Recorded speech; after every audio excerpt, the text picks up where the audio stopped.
नमस्कार प्यारे भैया बहन। हम सभी तृतीय किरण सब माँ है पढ़ रहे हैं और हम सभी 5 प्रश्न इसके हल भी करना जान गए हैं। मुझे विश्वास है कि आप इनके उत्तर अपनी कॉपी में लिख लिए होंगे, सुंदर राइटिंग में लिखे होंगे और उसको याद भी कर लिए होंगे। आज छठा प्रश्न छठे प्रश्न में है, निम्नलिखित वाक्यों के बहुवचन बनाएं। ये 5 वाक्य दिए हुए हैं और इनके बहुवचन बनाना है। तो आपकी पुस्तक में एक वचन बाएं तरफ में लिखा हुआ है और इसका बहुवचन दाहिने तरफ लिखने के लिए कह रहा है, किंतु कॉपी में हम सभी ऐसा नहीं बनाएंगे क्योंकि राइटिंग हम लोगों की गड़बड़ हो जाएगी। तो कैसे बनाएंगे उसको देखिए। यहाँ प्रश्न संख्या 6, निम्नलिखित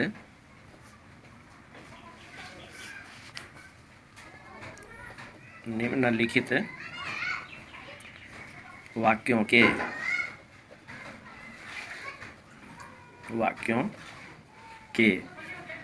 बहुवचन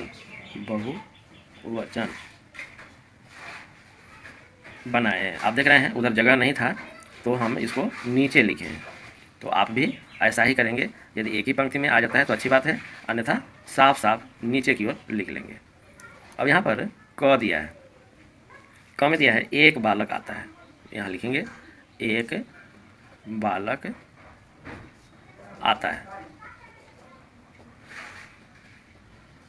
यह है एक वचन में है। एक वचन में इसलिए है कि एक बालक आता है, तो एक वचन इससे एक आदमी का बोध होता है, एक व्यक्ति का बोध होता है, एक बालक का बोध होता है, एक का बोध होता है। इस कारण से यह एक वचन कहलाएगा। यह जो वाक्य है वह उसका वचन एक वचन है। तो इसके बहुवचन वाक्य बनाना है।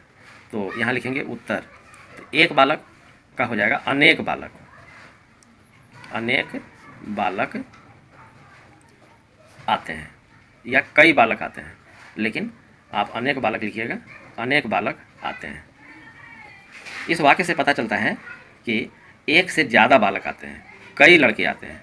तो जब कई लड़के या बहुत लड़कों का बोध हो या बहुत व्यक्ति का बोध हो तो हम उसको बहुवचन कहते हैं।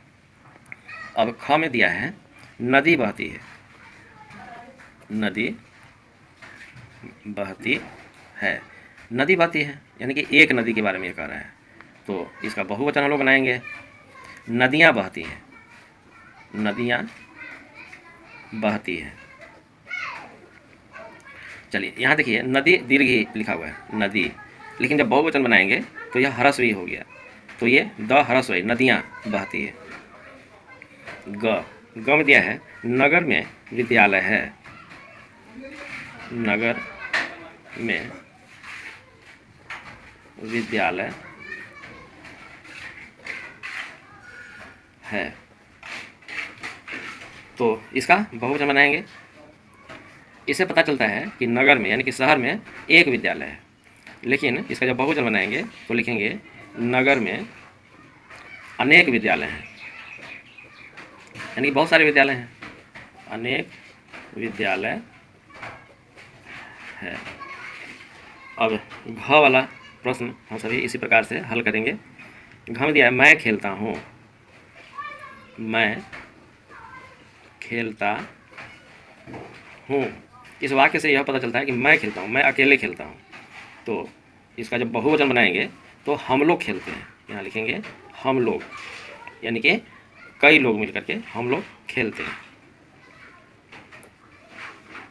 आप यहाँ देख रहे हैं खेलता हूँ है, तो यहाँ पर खेलते हैं, और यहाँ मैं की जगह पर हम लोग खेलते हैं।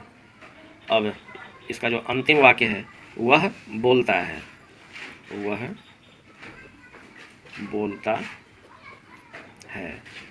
वह बोलता है। इससे पता चलता है कि बोलने वाला एक ही आदमी है। तो हम सभी इसका बहुवचन बनाएंगे। वे लोग बोलते हैं। वे लोग बोलते हैं। इस प्रकार से इस पाठ के सभी प्रश्नों को हम सभी हल करना जान गए। आप भी अपनी कॉपी में यदि कोई प्रश्न हल नहीं किए हैं तो आज निश्चित रूप से हल कर लेना है और फिर इसको याद भी कर लेना है, क्योंकि अब अप्रैल के बाद से मई भी समाप्त हो रहा है। आज समाप्त हो गया तो 2 महीने बीत गए। अगले माह में तीसरा महीना हो जाएगा तो आपकी परीक्षा हो सकता है होगी। तो आप यदि पहले से तैयारी किए रहेंगे तो परीक्षा में अच्छे अंक आएंगे। इस कारण से आप इसको निश्चित रूप से याद कर लीजिए। धन्यवाद।